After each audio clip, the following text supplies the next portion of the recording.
This podcast is sponsored by nobody. Hey dudes, welcome to Splat from the Past, the only 80s themed horror sci-fi show where things can get totally radical. Now today, I will be welcoming my second bass player of today. I had Rudy Sarzo on a little while ago, and now I have got George Bunnell of Strawberry Alarm Clock, the classic psychedelic rock band from the 60s, best known for their classic 1967 hit, Incense and Peppermints. And it's going to be a great conversation today. You know, he was part of that 60s, Sunset Strip, whiskey go-go, rock scene, I hope he was at least. I'm going to find out. It was such an amazing time. The Doors were huge. David Crosby was still in the Byrds. It was an amazing time. We're also going to celebrate the 55th anniversary of Richard Rush's Psych Out, which the band sang Incense and Peppermints in the movie with Jack Nicholson playing guitar. That was a hilarious, trippy, psychedelic sequence. If you haven't seen it, go check it out. And of course, they were in Beyond the Valley of the Dolls. He'll be my fourth guest from that movie. And they got to play when Dolly sang in the movie. And it's going to be a great conversation today. So, here is my interview with George Bunnell. Hello. Hey, George, welcome to the show. How are you today, sir? Good. How are you, Tommy? Thanks. I am just spectacular, and it's my pleasure. This is such a great honor. Thank you for taking the time today. Oh, it's my pleasure. So, going back in time, what age did you start gravitating toward music? As a little kid, I was kind of exposed to it sort of suddenly.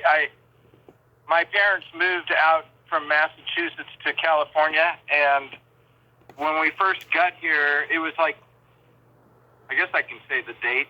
It was like 1952, and they moved in with, and we were with my grandparents and stuff, and so we moved in with my grandfather's brother, Mm-hmm. and in their house, they had like a little restaurant, and then they had a house behind it, and my mother and dad and myself and my grandparents moved in with all of them. And at the time, they had two boys still at home. They're older than me. Anyway, they both were in a band. And no sooner did we move in than they had their band rehearsal one day.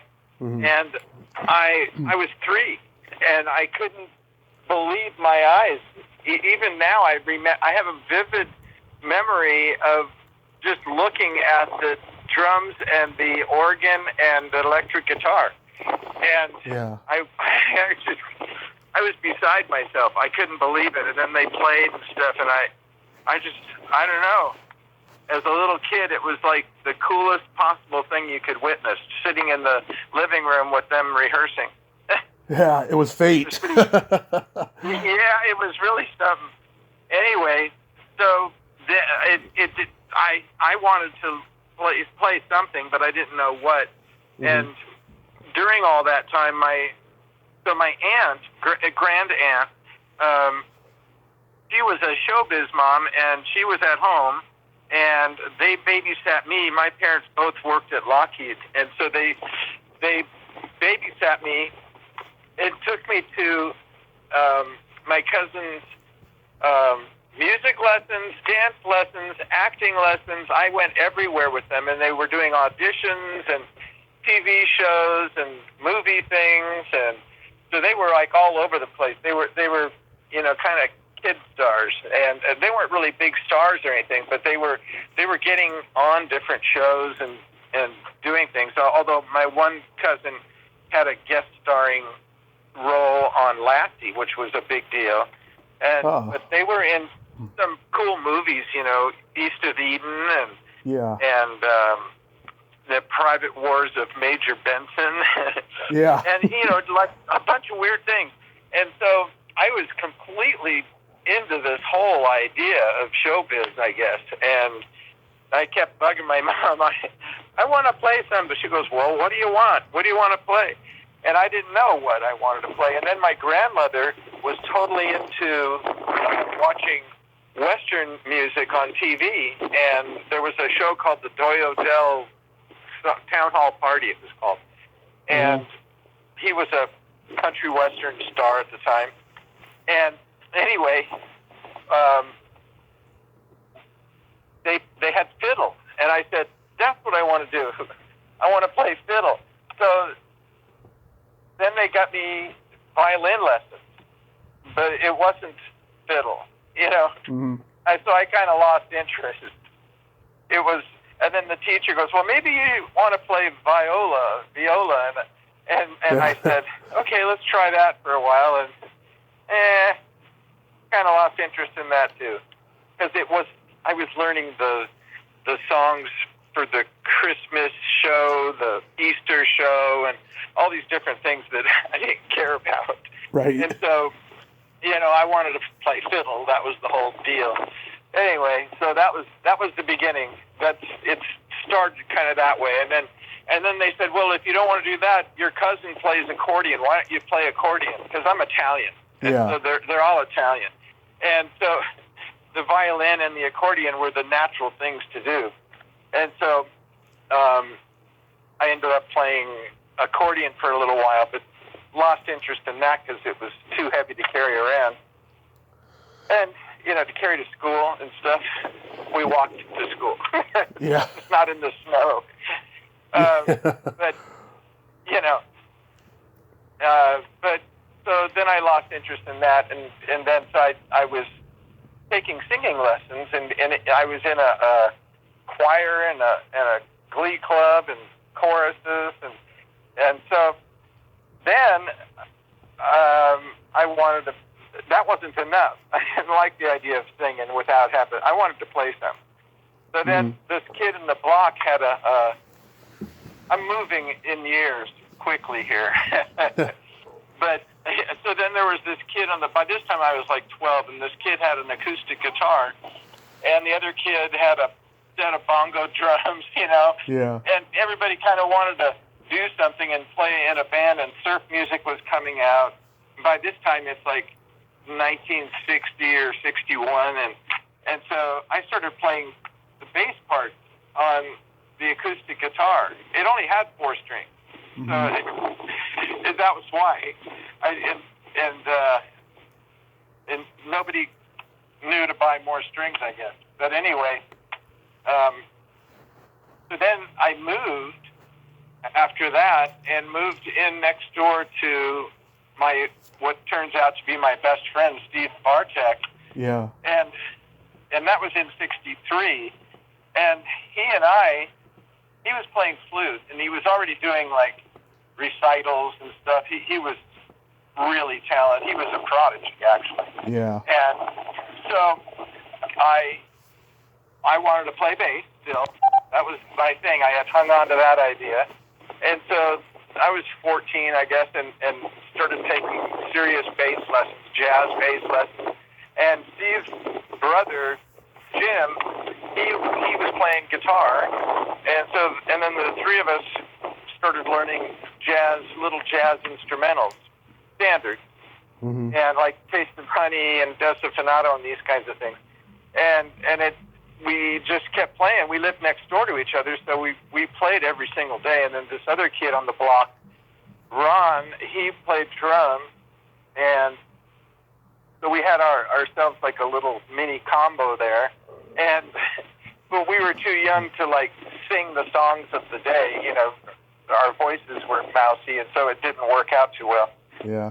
Like the Beatles were already cool by 1964. I mean, they could already sing. They were like adults, and we weren't. We were 14, 15 years old, and so it was a little different.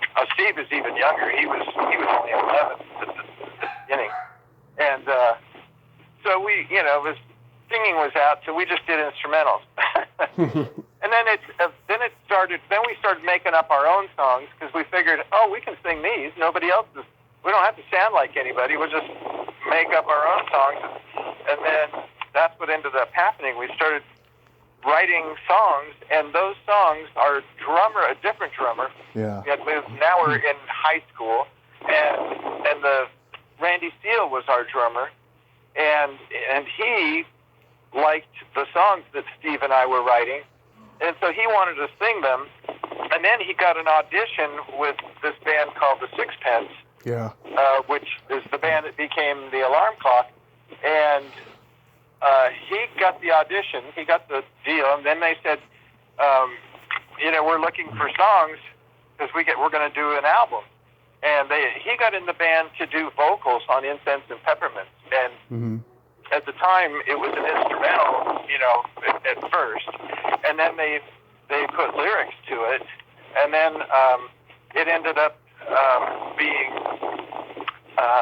something that turned into a real song. It was going to just be the flip side of Birdman of Alcatraz was going to be the A side, and Incense and Peppermints was called the Happy Whistler, and it was supposed to be the B side until it became a good song, And so the whole thing was kind of odd. Anyway, so they got this album deal, and then Steve and I went over and played them all our songs, and they started to say, "Yeah, we like all those. We'll do them. We'll do all those songs." And so we went in. They said, "Would you come in the studio and help us with it?" And so we did. Went into the studio, and they asked me to play bass. They asked Steve to play flute. They asked me to sing harmonies. And so then they said, "Would you guys be in the band?" And so I said yes. I was just turning 18, and Steve, this is now the summer of '67. I turned 18 in June of '67, and Steve was 15. So his parents said, "No, you're going to school. You're finishing school. You're going to college." So that was how that one went. And anyway, I went on tour with them. Wow. In a nutshell. Yeah. Did you guys play at the Whiskey A Go Go? Yeah, we just did. December. Yeah, that was fun. But I mean, like in '67. We played there. I think the first time we played there was probably in '68. And we were too young still before that. Yeah. But that's kind of a funny part of the whole thing, is that we were so young and playing with all the older guys. Like, we were, hanging out with the guys from Love and everybody like that, and the Doors. Yeah. So, yeah, it was kind of odd, because we were kids. We were goofy kids from San Fernando Valley, but those guys were all like city guys. That at least they seemed like it. They were older. They could drive. They could drink. We couldn't do any of that. So. Yeah, that was during the heyday of the Doors and Johnny Rivers and the Byrds and all of them at that time. It was a magical time. Like, everybody knew each other. There was no internet. There was a lot of camaraderie, though. Yeah. Yeah. Yeah. It was. We're still friends. Yeah. So now it's different. Now, although we still kind of look up to them all, like Johnny Eccles. If I see him, he's from the band Love, and when I see him, I'm kind of like, I listen to him, because he's a smart guy. So it's like you still feel like a kid once you're that, Yeah. have that relationship from the beginning. Then it kind of stays. I know Brian McLean's sister, Maria McKee. She's been on here. Oh yeah, she's great, huh? Yeah, very talented lady. Now, is she has something to do with one of the guys in Paul McCartney's band, or did? I'm not too sure. One of those guys that plays guitar had something to do. He's either her brother or something. Yeah, I'm not too sure. Yeah, I'd have to go find that one out. I don't know, but yeah, she's a talented lady. I grew up on Lone Justice. How do you guys get signed to uni? our manager, who was crooked, Yeah. as it turned out, he was also pretty good as a band manager. Yeah. It's just that he turned out to be a crook and ripped us off. But he went around and got everything. He got the airplay for the radio, and that's kind of how it started. It started up in Santa Barbara, and he got this. He knew the program director for KIST in Santa Barbara, the AM station, and this guy Johnny Fairchild. And he got Johnny Fairchild started playing the song constantly, and it became like the most requested song. And so then we took the success that we had to Palm Springs first, and they same thing. We got this jockey to get on it. We all went in and met the guy and everything, and then we just kept doing that same thing over and over. We went to San Diego, and then we finally came back to Los Angeles and hooked up with Dave Diamond, and he was on this station, underground station called KBLA, and I think it was a situation at Paola. It's just that the band members had no clue, and so our manager was doing whatever he was doing, and so he got the song to be the most requested song in Los Angeles. Then he went to Uni Records, and I don't know exactly why he targeted. I think he just knew a couple of people at Uni, and we had a producer named Frank Slay, and Frank knew the people there too. So anyway, they liked what they heard, and they said, "Let's go with it. Let's do the single." So, because at first the single was on All American Records, it was the manager's own label, and then Uni took it over and put it on their label, and then they got this guy Bill Drake, who owned a bunch of radio stations across the country. They were CBS stations, and so like our one here was KHJ or something, and then so he just automatically put it on all the stations of his across the country. Right. Simple as that. And then it had a life of its own. Then we were no longer the guys doing the footwork and going from radio station to radio, although we still did that kind of stuff. We always do. But it was like, oh my gosh, the thing took off on its own. And they go, your record's climbing the charts. You need an album now. So that's when the album started. And it was extraordinary. The fact that it went to number one was crazy. Yeah, like how did that feel? Were you guys just excited? Yeah, we couldn't believe it. It seemed all of a sudden the whole thing seemed separated from us. The experience, or we were separated from the actual. I don't know how to explain it, but it's probably like winning the lottery. You can't. It's not tangible exactly. The money probably is, but it's something that you can't exactly put your finger on, and you can't exactly explain what it feels like. It just sort of happens, and then it's out of your control.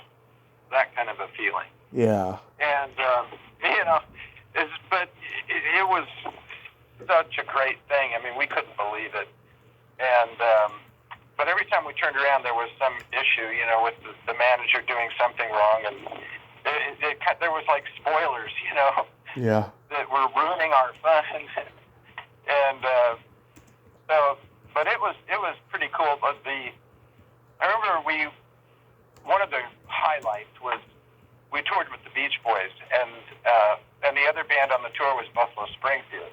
Yeah. And they were both like California bands, but they were also, really, great. and we were huge fans of both bands. And when they asked us to tour with them, it was like, what? Because we were only 18 years old, and they were all, old. Like Mike Love was, I think, 27 at the time. Yeah. And he was like, the the dad on the tour. But anyway, we left the first tour. We did 2 tours with them. Mm-hmm. The first one was November 18th or 19th. I think November 19th was the first day. It was 1967. It was the first day of the Thanksgiving tour we did with the Beach Boys in Buffalo Springfield, and our record went to number 1 on November 22nd. And so, and the Beach Boys, they just said, "You have no idea how elusive number 1 is. That, you know, what you guys have accomplished is really something. It's beyond anything." He said, "You guys just don't know how hard it is, you know, to get to where you got to."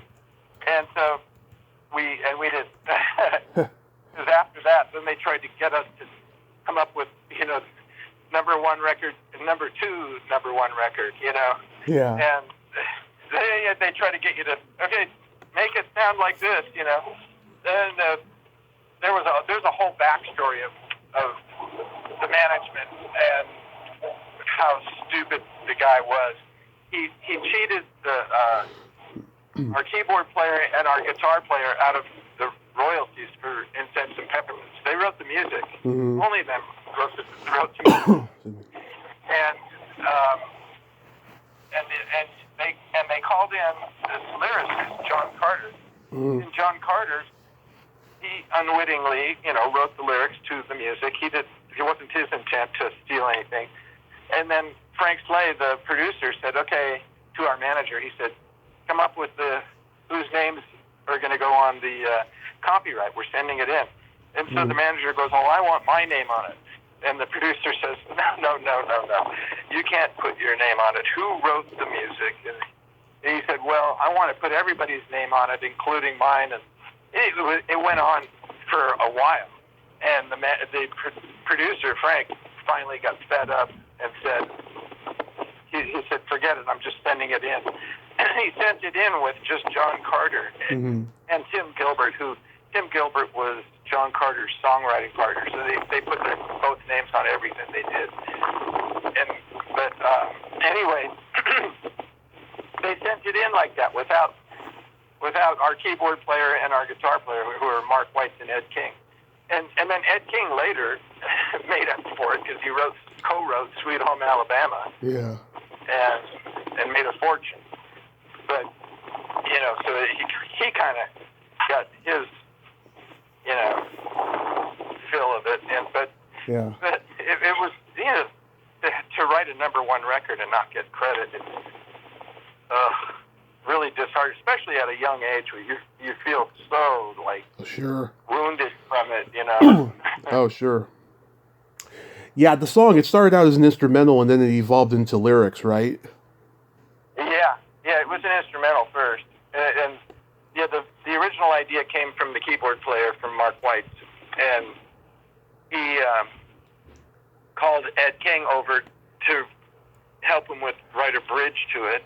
And so Ed came up with the little middle part, the yeah girl part, and or, you know, where it says, look at yourself, that's the part that Ed came up with, but not lyrics, just the music. And then they sent what they recorded. They went in the studio and laid it down, just Ed and Mark, and the drummer at the time was Gene Gunnels.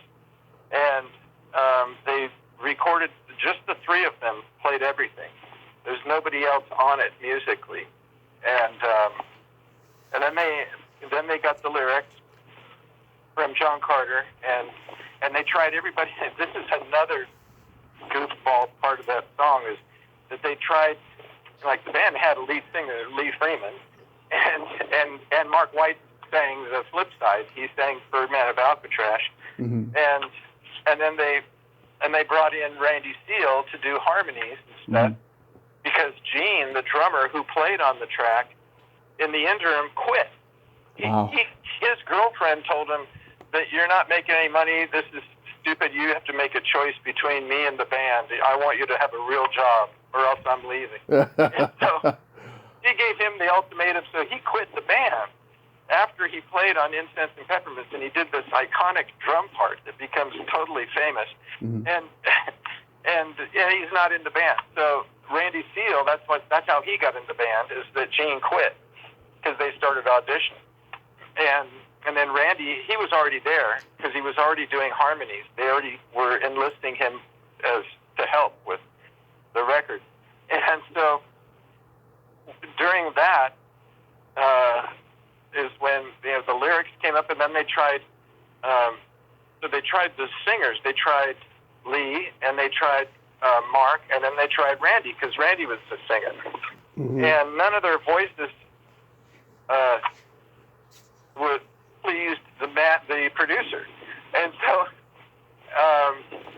they had another artist that was always in the studio. Every time I went there, he was there. His name's Craig Munster, and he was really good, actually. He was a solo artist.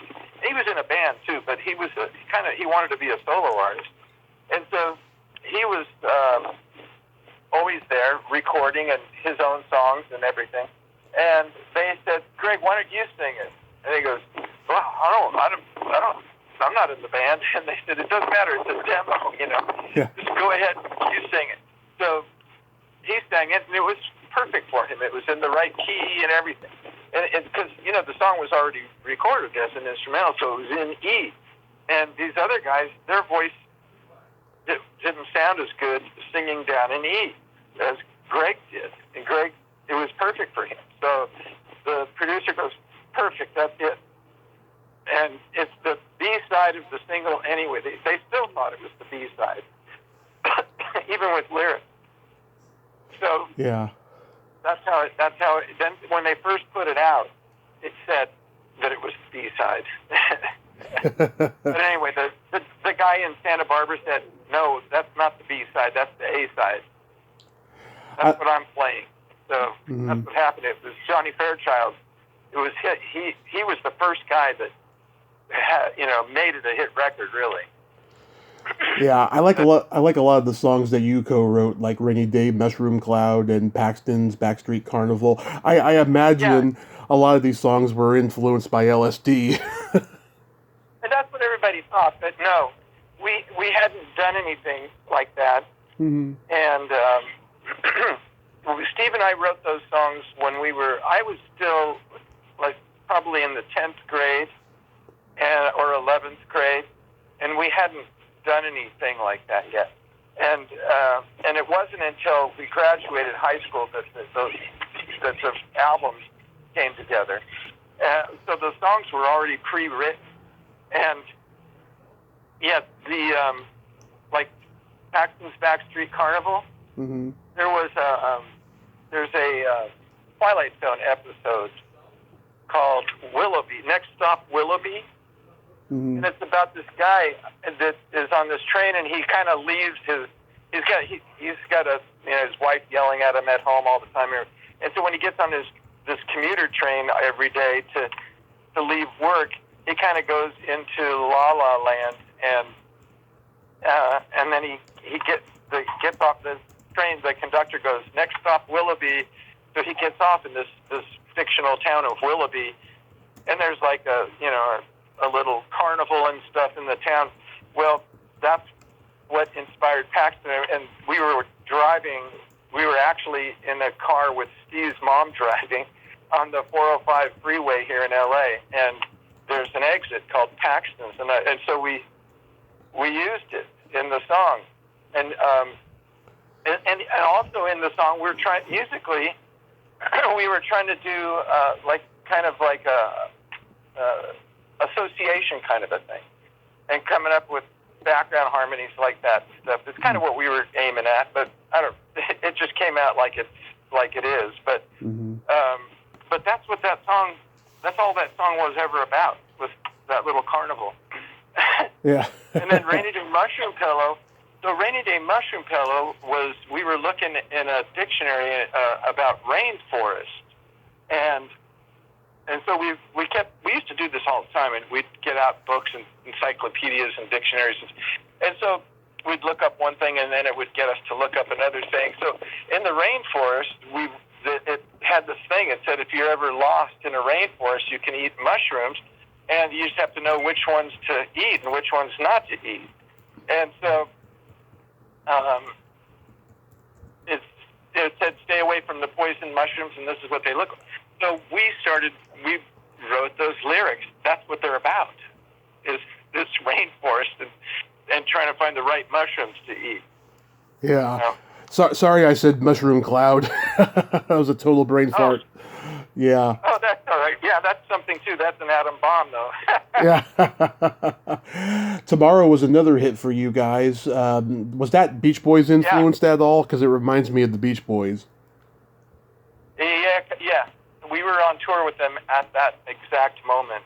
As a matter of fact, Tomorrow, it's on the second album, not the first album, and the first album was still on the charts. It was number 11 on Billboard and Incense was number 1 when they rushed us into the studio to do Tomorrow. And the reason was to make up for Mark and Ed getting ripped off for Incense and Peppermints. Mm-hmm. The manager wanted to make up for it, so he got them to write another song, and so they did. Mark and Ed, they're the sole writers of Tomorrow. And, it made it to number 23, but I swear it could have gotten higher. What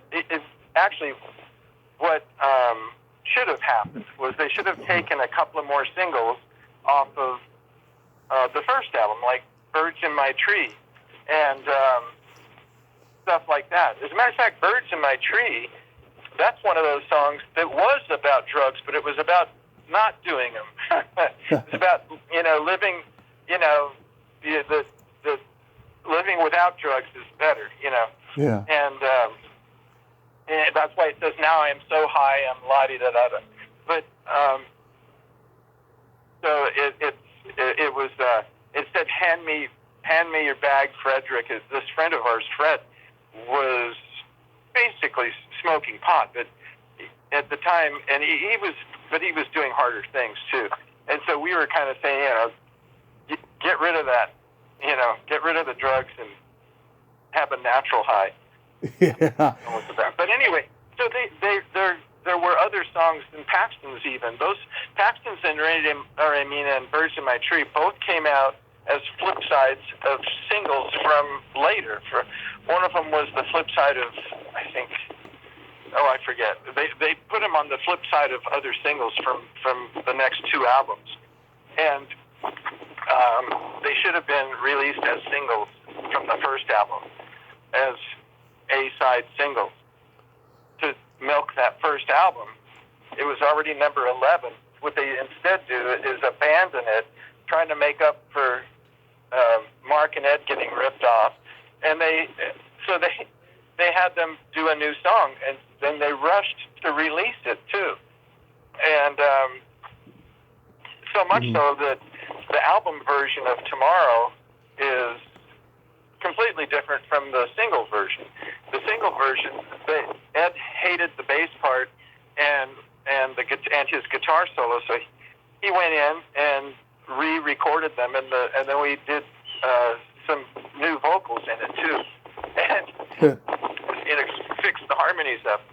So that was crazy, but it was a big rush to get it done when they could have been taking songs off, and we could have been taking our time doing the second album. Mm-hmm. Then the second album wasn't ready, so the single comes out of Tomorrow, and then the second album, we didn't have it for a few months, and so it didn't come out till I don't know what month, but it was in '68 later. I mean, like in mid '68, and so it should have come out then, but the single should have come out with it, and the other singles should have been working on. But anyway, that's water under the bridge. Yeah.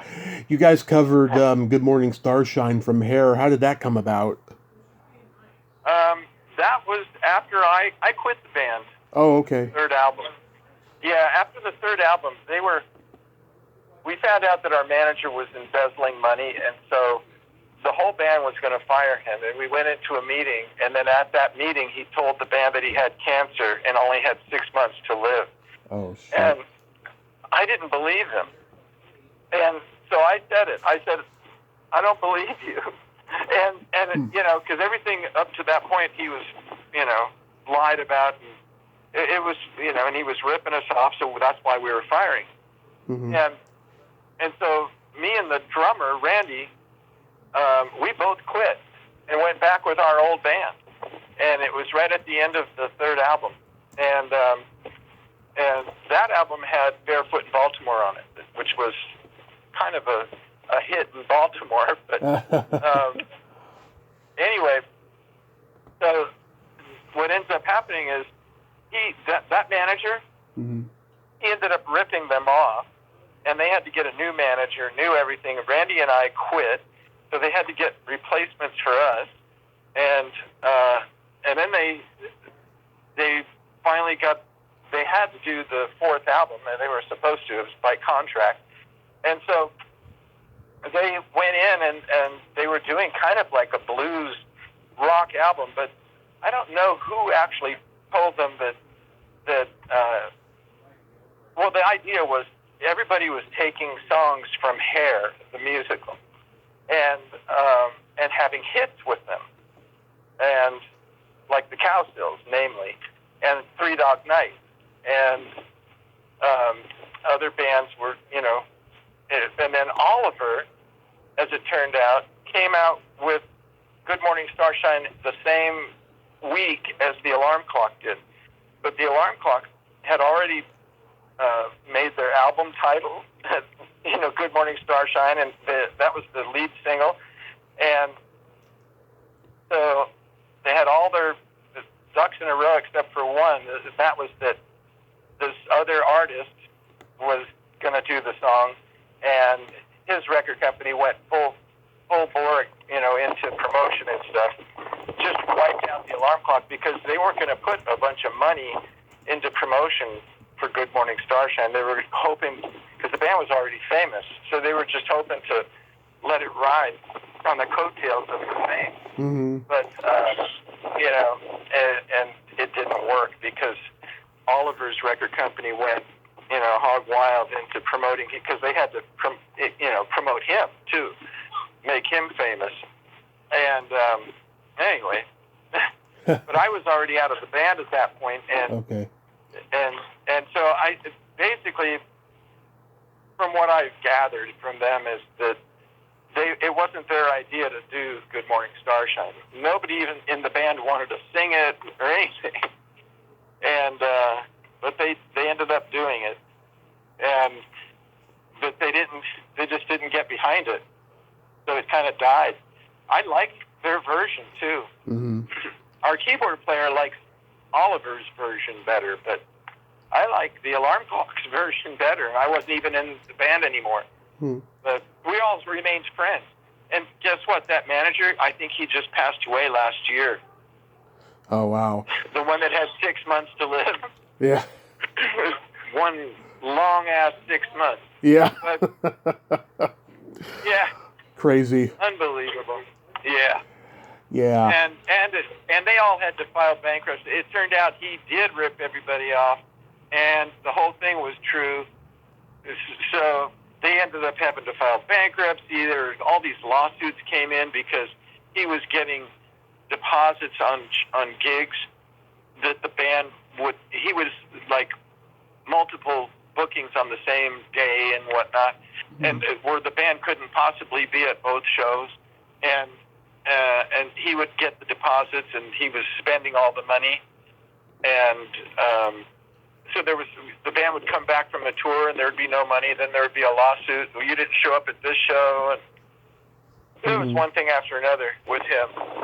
And if the band would have stayed together, it probably would not have done Good Morning Starshine. Because that whole album, they were getting, you know, like that album is real bluesy and rockish, and they were kind of headed a different direction, and the record company, I know, didn't want them to go off into that, you know, that direction. They wanted keep them as a pop entity, and Good Morning Starshine they thought was the perfect vehicle for them. But it might have been. It wasn't. It didn't end up that way. In 1968, you guys appear and did the theme song for Richard Rush's Psych Out. How did that come about? Dick Clark was a good friend of the band. He loved us, and he really liked our songs. He had us on his show a few times. Yeah. And he was the producer of that movie, Psych Out. And so he had every intention of putting us in the movie. We actually got to go and play actor for a day, you know. Yeah. Even though all we were doing was playing music, is just being ourselves. But it was kind of fun. The theme song, like he brought us to these, I guess I don't know if they call them dailies or what do they call, but where they showed us what the film kind of looks like and stuff. And then he showed us the beginning of it, and he was using The Sounds of Silence by Simon and Garfunkel for the theme song. But he said he didn't want to use that song. He wanted us to write a song for it. So Ed King and Lee Freeman, what they ended up calling Pretty Song from Psych Out, because it didn't have a title, so they just called it that.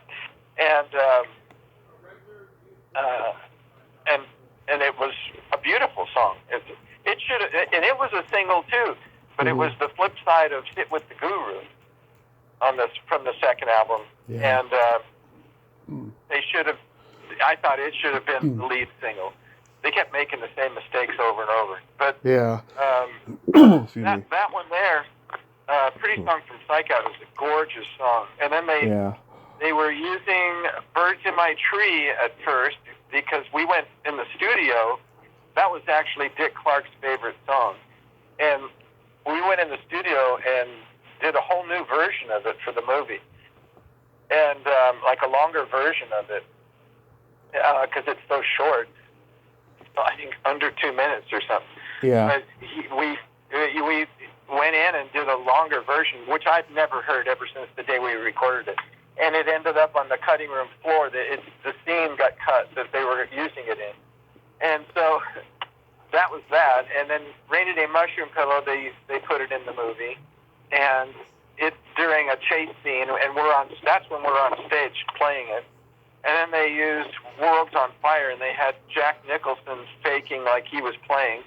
And I remember Ed King showing him how to play the guitar part, so it looked like he was really playing. And he had to give him an instantaneous, music lesson. But pretty funny. We had a blast. Yeah, I love that whole sequence. Jack's playing guitar with you guys. Yeah, it's funny. Yeah, I talked to Gary Kent, who played Thug's henchman. He was the bassist for Brad Pitt's character in Once Upon a Time in Hollywood. Oh, okay. Yeah, he really hit Charles Manson at Spawn Ranch. Oh man. How was? We were around all that kind of stuff too. Yeah. Oh, did you guys spend time at Spawn Ranch? Oh yeah. Well, no, not Spawn. There was he was in this. There was another in Box Canyon called the Fountain of the World, and he used to read poetry up there and invite. And Charlie was like the ringleader kind of a guy, and he would invite people up to read poetry or play a song or whatever. Yeah. And we used to go up there every now and then and play a song. And, just it was a hippie thing, Mm-hmm. It was like an old, the place was weird, the Fountain of the World. It used to be some religious cult.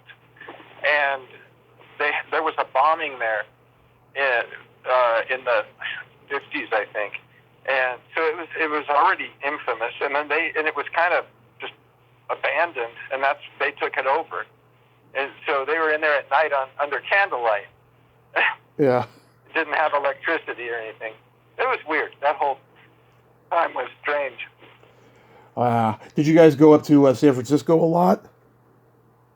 Not a lot. No, Mm. a lot of our friends were going up there all the time, but we weren't. We were first kind of young, and then by the time we were able to drive around, we were already touring around, and we were working. So we were being worked to death. As a matter of fact, that same manager was getting all kinds of. We were with William Morris Agency, so they were giving us all these plump, beautiful gigs, like the Beach Boy tour and stuff. And then the manager was taking little side gigs while we were on tour, so we had to keep going away from the tour and doing another little show here and there. It was crazy.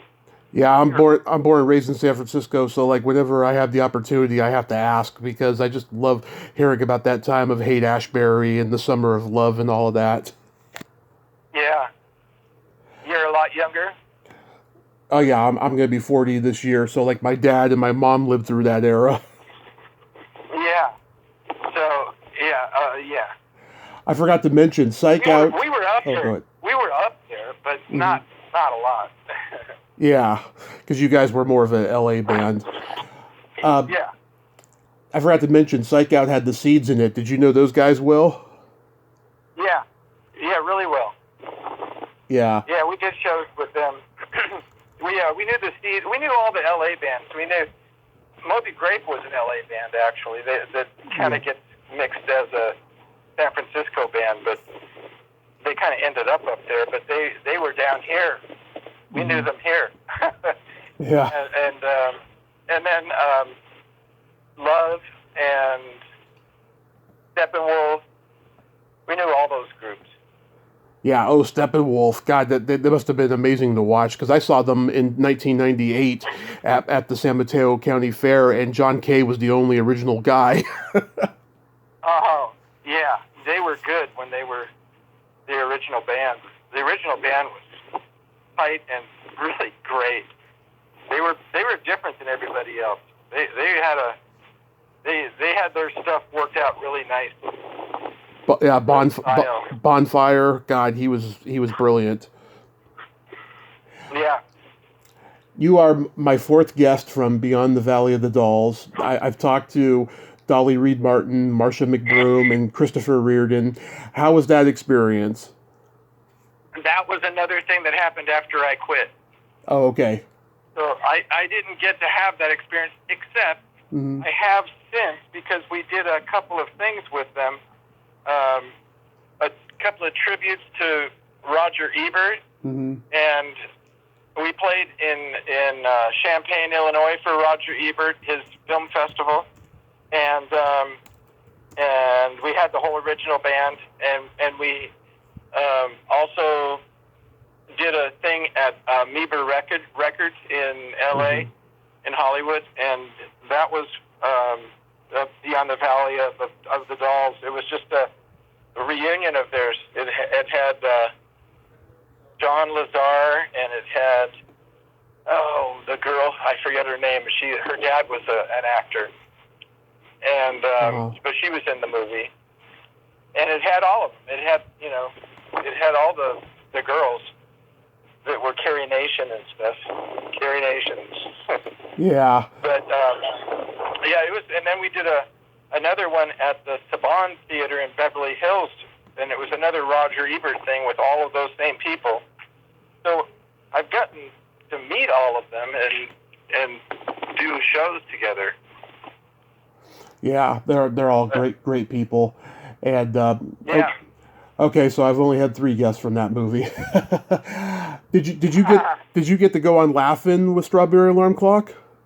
Yeah, that I did. Okay. That was pretty funny.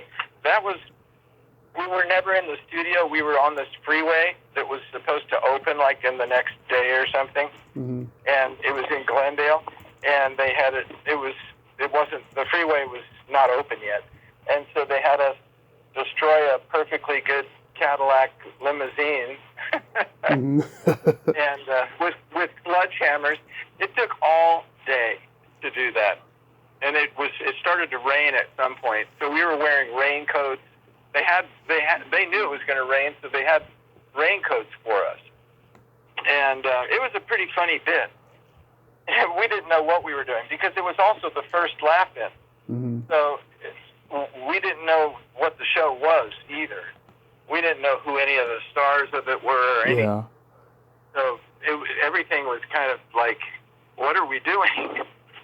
But we had a blast doing it, for sure. Rode off in a boat on the freeway. Yeah, I mean, it was a crazy, weird show. I don't think, NBC knew what to make of it, but it's become iconic. Yeah. Yeah, it's pretty neat. And it was neat for us to be on that first one. Yeah. There was a pilot before that. I just never had seen the pilot. But we were in the first actual episode of the series. Mm-hmm.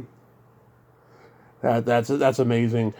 I was curious, after Strawberry Alarm Clock broke up, Ed King played with Lynyrd Skynyrd, and he did that brilliant guitar solo for Sweet Home Alabama. When you first heard that, were you just impressed, beyond impressed? Oh yeah, I called him. Mm-hmm. I was living in San Diego at the time, in Encinitas, and I heard it, and I was like, oh man, that solo there, that's Ed. And so I called him and I said, I finally think I like a Lynyrd Skynyrd song.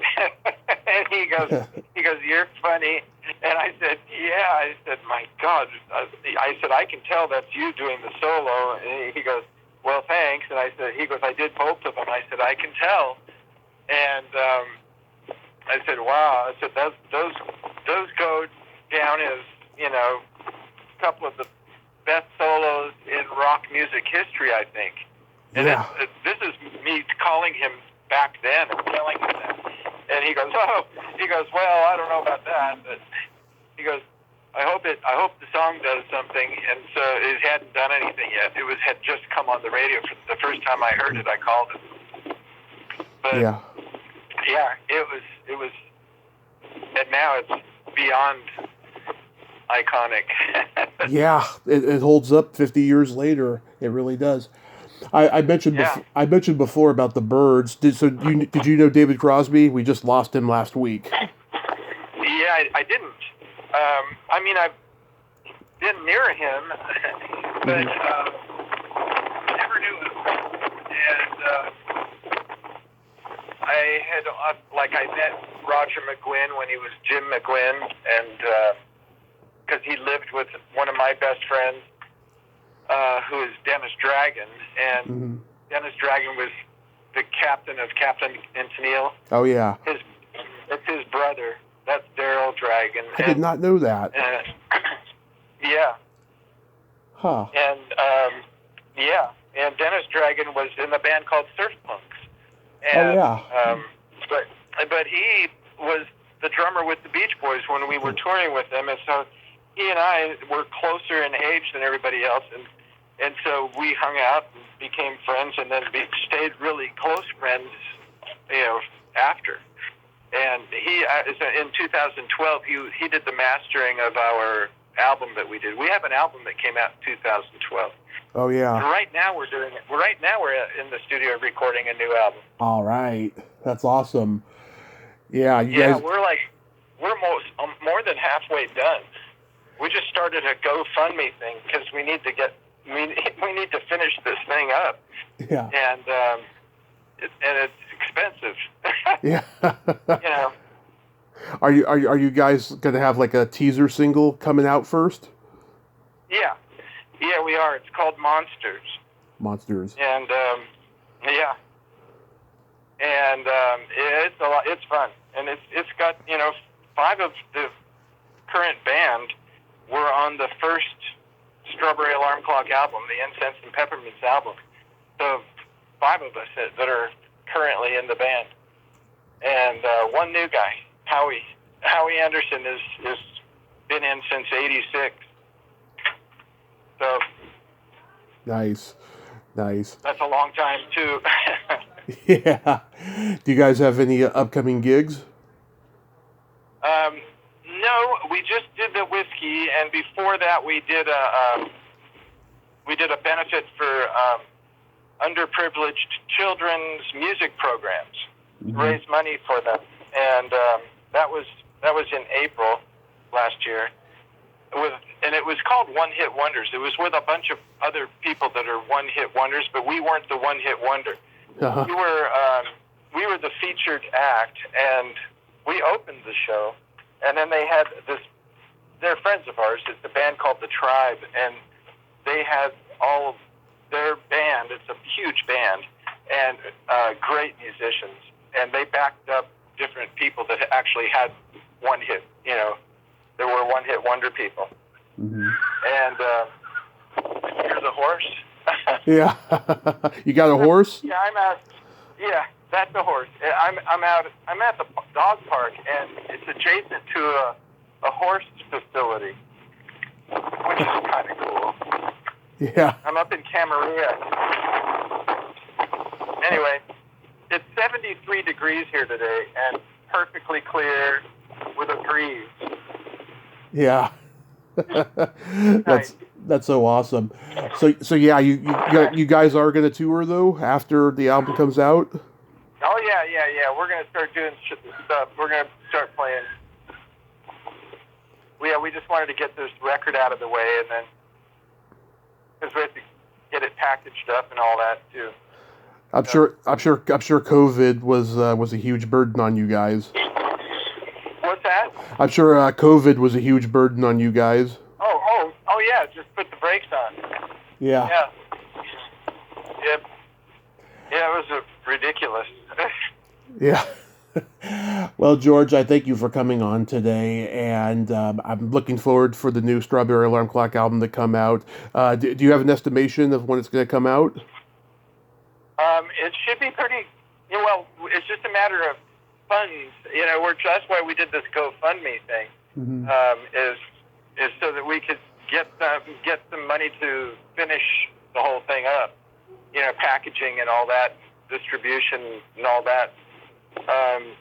But we've been self-funding it up to this point. We're running low on the money to keep going. So we need to. That's why we've thought about doing a GoFundMe for 100 years and never did it. But all of a sudden we thought, this is coming out too good. We need to have this done right. So it's really coming out nice. So nice. Well, yeah. But I hope that it's going to be in the next few months, but hopefully by summer. Good. Before summer. Good. That's awesome. Yeah, and we'll have the lead single will be Monsters probably, and we'll probably have that ready in this month or next. Probably this month. It's already recorded. It's just that it's got to get everything put its little ducks in a row. Yeah, you put it up on YouTube and Spotify and all those music downloads. Yeah. We don't have a record company, and so we don't have a manager. We don't have an agent. We don't have a record company. Yeah, I think that they barely exist anymore. I think publishing companies still exist, and they're like the only ones distributing music. Yeah, it's weird. It really is. Well, you have a great day at the dog park, and be safe out there. Yeah, it's unbelievable day today. So it was really nice talking to you, Tommy. And you too. I'll send you something. Oh, that would be when we get Monsters ready. I'll send it to you. Oh, I would love that, George. Thank you so much. I appreciate it. Well, enjoy that 73 degrees. Yeah. Where are you? Redding, California. Ours is probably like close to 60-ish right now. Oh, so it's nice. Yeah. It's still cold, though. Yeah. Here it's beautiful. All right. Have a great day. You too. Thank you. Thank you. Bye-bye. Bye. Well, there you have it. George Bunnell. Ain't he a cool dude? Nice guy, huh? Loves his dog. So glad we got to have that conversation. I apologize for the sound issues, but it's that time of the season, and I apologize for the brain farting. I've been very tired lately. Very tired. But I'm going to get some rest after research today. Well, until next time, this is Tommy Throwback Kovac saying, there's no shame in living in the past because the present sucks. Later, dudes.